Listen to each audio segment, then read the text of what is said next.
Right here in New York City, we want to show you how it looks tonight. This photo. So much of the island sitting in the dark while shimmering in the distance, the rest of the skyline shining as it's always been. I think, like a regular chauvinistic New Yorker, who thought the media was hysterical, and I firmly believe that he doesn't trust the media. My name is Victor Kaplan, and I'm from the Two Bridges Neighborhood Council. The Two Bridges name really comes from the fact that the organization was, and the subject neighborhood that it was founded for, was between the Brooklyn Bridge and the Manhattan Bridge at the time. Now we're all over the place. The community, by the way, is the community that I grew up in. It's the Port Culture community. James Street, Madison Street, Monroe Street, Cherry Street, Market Street, Roosevelt Street that used to be there, also the Italian Americans and the Mulberry Street. Port Colony neighborhoods are really a new kind of a designation. It's a way of saying that it's a community apart from what is commonly known as Chinatown and Little Italy.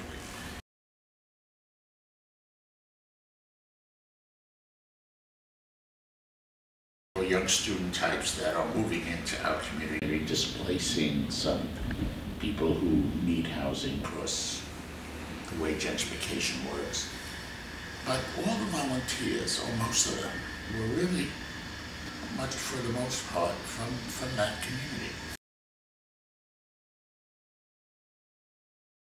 I think people like that are willing and able to assist in great times of need, and I appreciate everything they did. I was at home when the storm hit. No storm could possibly threaten us. None, whatsoever. Could never threaten. It never happened. You know, I think New York creates the media. The media doesn't create New York.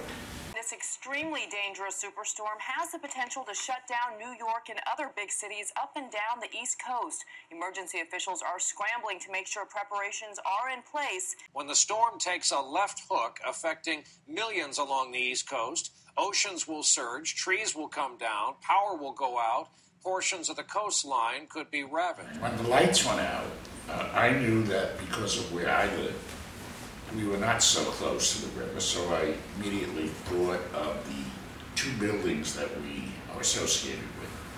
One is a senior building of 109 units of very vulnerable seniors, and another is a building of all kinds of families, which is right on South Street, right next to the East River.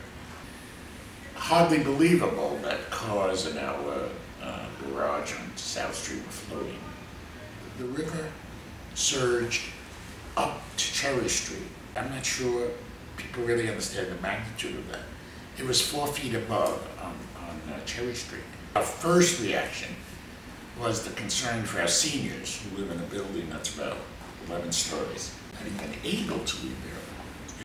But there's a universal language in a crisis. People understand what a knock is on the door. We managed to do that. We managed to bring together people who would walk up those steps with some Chinese language proficiency to communicate to the elderly what the situation was. The Two Bridges staff is a rather astute number of young people who know how to make content. They call it the social media.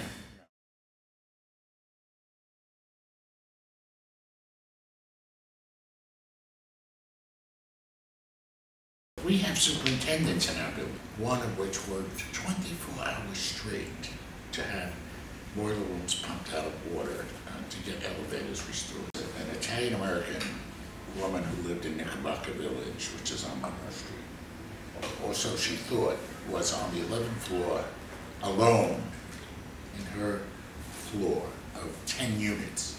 She thought she was alone, but discovered that her Chinese neighbor next door was there. That gave her a sense of comfort.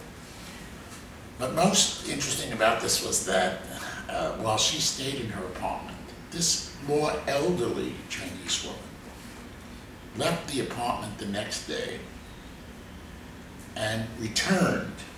I don't know how she did this, but she returned with a loaf of Italian bread or the Italian-American neighbor. So that to me is an extremely interesting symbol about how people in times of crisis like this begin to break down incredibly big barriers, cultural barriers. You know, that darkness, it's profound darkness. It's really very profound. It's in the deep of the night, and there's no way to communicate with tenants except walking up very dark steps. This is just unbelievable. We're downtown by the towers. They're up there. They're up there, and you know they're up there alone, and you know that they're worried and they're wondering. So our thoughts were to put them at ease, but to get help. You could wait all you want for the city to come and respond. But there was a point when we knew that wasn't going to happen. We knew that we weren't a priority. In light of these conditions, I'm going to sign an executive order mandating evacuation of Zone A areas. Let me stress that we are ordering this evacuation for the safety of the approximately 375,000 people who live in these areas. The mayor was saying things that as much as he was trying to be optimistic, he was not able to understand the scope of the problem. And we hope you don't face those kinds of dire situations, but you could. My concern is for all the people, and particularly for the first responders who are willing to put their lives on the line, but there's no reason to have extra risks just because some people said, well, maybe I'll wait it out, and then later on change their mind. The other thing that we were able to really evaluate how our situation was in comparison to what we were hearing about Staten Island and Breezy Point and Rockaway, and public housing, NYCHA housing, thousands of units of NYCHA housing. Con Ed is not coming to our rescue. The mayor is not coming. President Obama is not coming. No one was coming, except what we ourselves could have done to alleviate some of the emergencies that were occurring, like sick people in the buildings. 375,000 residents around the city live in these low-lying potential flood zones. Now, right behind us, you can see the water right now is calm, but when Sandy comes through, it wouldn't take much for the water to come up over these walls. Now, last year for Hurricane Irene, these residents had to be evacuated, so this time around, they are ready for the worst. In all of my years, I have never seen that community under such stress and such emergency. I think that the best thing we can do for those that we lost is to make sure that we do everything we can. Any loss of life is tragic. Sadly, nature is dangerous and these things occur, but we're going to do everything we can to prevent tragedies in the future.